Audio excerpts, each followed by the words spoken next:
Sir, आपके दौरे हुकूमत के अंदर तहरीक इंसाफ और आप उस वक्त मुशीर एहतसाब थे, नवाज़ शरीफ साहब को बाहर निकालने की बात शुरू हुई और फिर शायद एक कमेटी बनाई गई थी जिसमें आप भी शामिल थे, और उस कमेटी की रिकमेंडेशंस जो थी वो ये थी कि नवाज़ शरीफ साहब बड़े बीमार हैं, उनको बाहर भेज दिया जाए, नहीं तो एने इत्थे मर जाना तो पल्ले पै जाना साढ़े।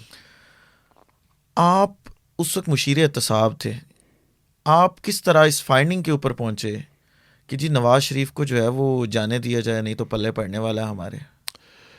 देखिए, उस ज़माने में बिल्कुल ये इशू जो था वो पहले आई थिंक कोर्ट्स में हुआ, फिर कोर्ट्स के बाद वो आ गया कि जी काबीना के पास आएगा। वो जब काबीना के पास आया तो काबीना ने एक सब कमेटी बना दी।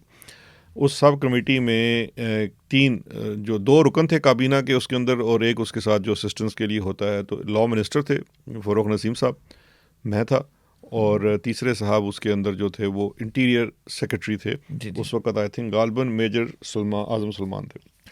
तो हमारी 3 लोगों की कमेटी बन गई। सुबह से हमें उन्होंने 1 दिन का टाइम था, जी जी क्योंकि वो तो ये था ना कि वो डेथ बेड पे पड़े हुए, जी जी प्लेटें गिर गई जी उनकी। जी तो कमेटी बनी। उस कमेटी के सामने जनाब हमने जो तमाम डॉक्टर्स का बोर्ड था उसको ऑनलाइन लिया। पंजाब हुकूमत से उस वक़्त सेक्रेटरी हेल्थ और वो पूरा बोर्ड, वो सारे लोग आए, जो बोर्ड मेडिकल बोर्ड था। इसमें उस ज़माने में एक डॉक्टर शमसी थे, गालबन वो कराची से थे, जो एक्सपर्ट थे इस चीज़ के, ये प्लेटों शेटों के कारोबार के, जी जी वो भी थे। फिर ये इनके मियाँ साहब के अपने जो ज़ाती मालज हैं, ये डॉक्टर दनान भी, ये भी था। फिर उस कमेटी के सामने ये अता तारड़ भी पेश हुआ। अच्छा सुबह से लेकर शाम तक हमारी वहाँ पे डिलिब्रेशंस हुई।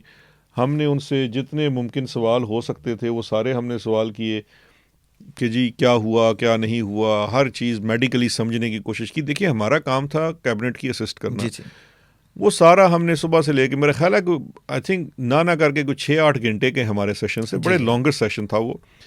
और हमें पता था कि हमारी काबीना जो है वो किसी सूरत ये मानने को तैयार नहीं है कि ये सच बोल रहे हैं। जी जी लेकिन विद ऑल ऑनेस्टी, जो आपकी एक ड्यूटी होती है टू इंक्वायर, और दोनों हम चूँकि लीगल बैकग्राउंड के लोग थे, वो हमने किया।